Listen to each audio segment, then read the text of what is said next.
What's up, guys? All right, I want to give a huge thank you and shout out to Jmac Customs that sent everything you're going to be seeing in this video.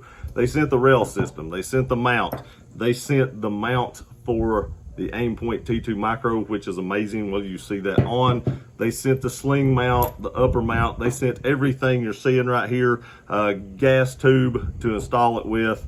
And we're going to be putting that on my Arsenal SLR 107R. I'm going to show you how to install that today. It should be a pretty easy install. And then next week, we'll take it out the range, shoot the thing a little bit, and see how everything works. Now, I've already got this stripped down, mainly because I had a different rail on it, and I couldn't find my factory gas tube and some of the parts to put it back together. So there are a lot of videos out there that show you how to strip down the AK in case you don't know. But I've already got it this far simply because I couldn't find the factory pieces to put back on it. So you can go watch one of those videos to strip it down, and then come back here and I'll show you how to actually install the rail. So let's get started.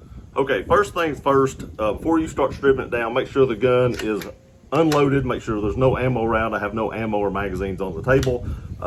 Push the pin in the back right here.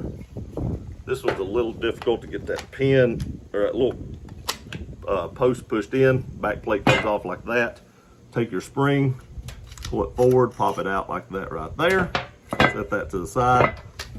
Pull your bolt out just like that right there. Now you're ready to install everything. Okay, one thing you want to do is make sure your gas tube lever is left in the up position, and make sure your forward handguard lock is actually locked into the position right here, just like that. Okay, next we want to attach the upper mount to the gas tube. So there is a notch in the back of the upper mount right there. That needs to face back towards the receiver. It'll fit on like that. And the gas tube comes with 4 bolts that we will install it with, and we will torque that to 10 to 15 inch-pounds. I have mine set on about 13 or so. I am going to be using thread locker for this, just blue, and we'll get this torqued down, and I'll see you in a minute.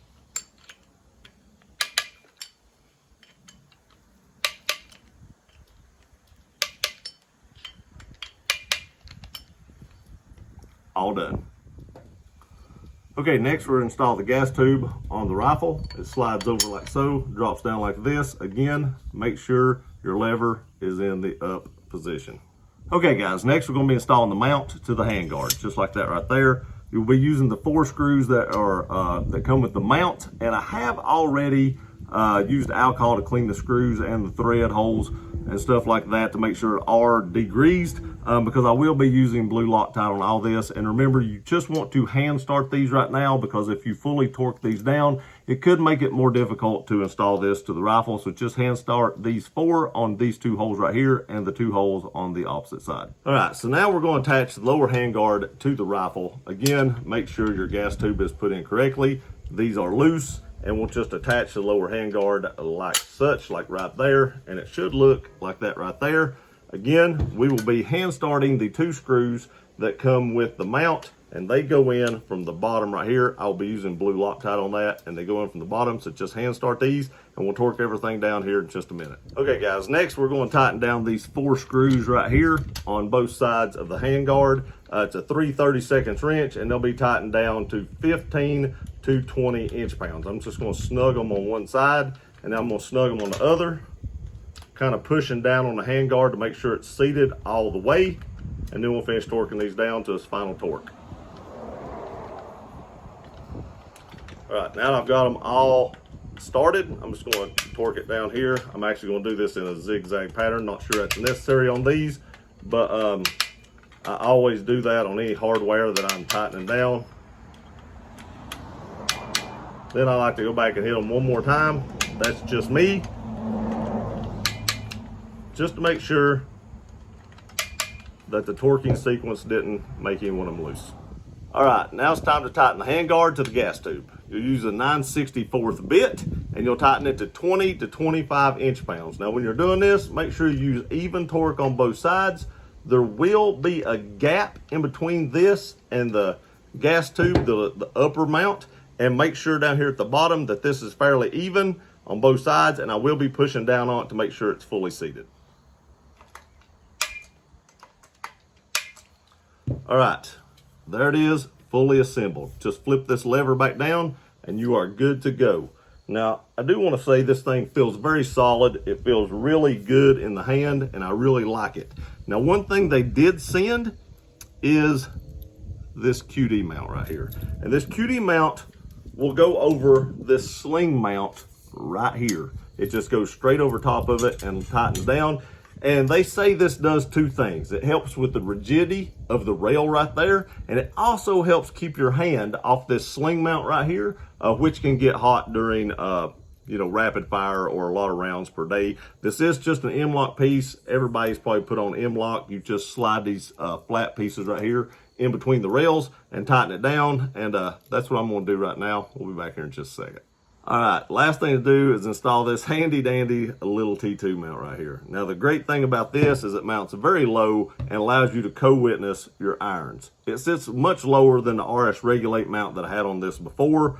You could see your irons through it, but they were at the very, very, very bottom, and this should sit much, much lower. You just pull your rear side up, slide it over like so, and you can see right there how low that is actually going to sit.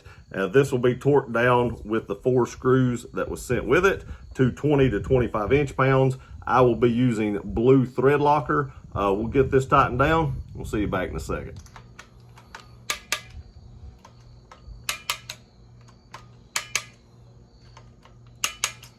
All right, we got everything torqued down, tightened down there. I did have to raise this lever to get to that front screw hole, so when you get done, just push it back down into place like that right there, and then you're complete. Reassemble your rifle in just the opposite order of what you took it apart in, and you're completely finished. Again, I'd like to give a huge shout out and thank you to Jmac Customs for sending this stuff that you see in the video today.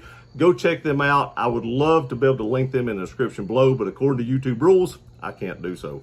So look up jmac-customs.com. Pick up some of this stuff right here, rails, this awesome mount. You need this rail to use that mount, but look at this. Who doesn't want that? They also sent the brake on the end right there so I can put a suppressor on it, and I've already installed that. I did use rock set to do so, but I installed that the other day so it'd go ahead and be done so I can get to the range quicker. But there again, look at that muzzle device right there, that brake, that is pretty amazing. This one does not have to be timed. It is a 3-sided brake, so it does not have to be timed. There again,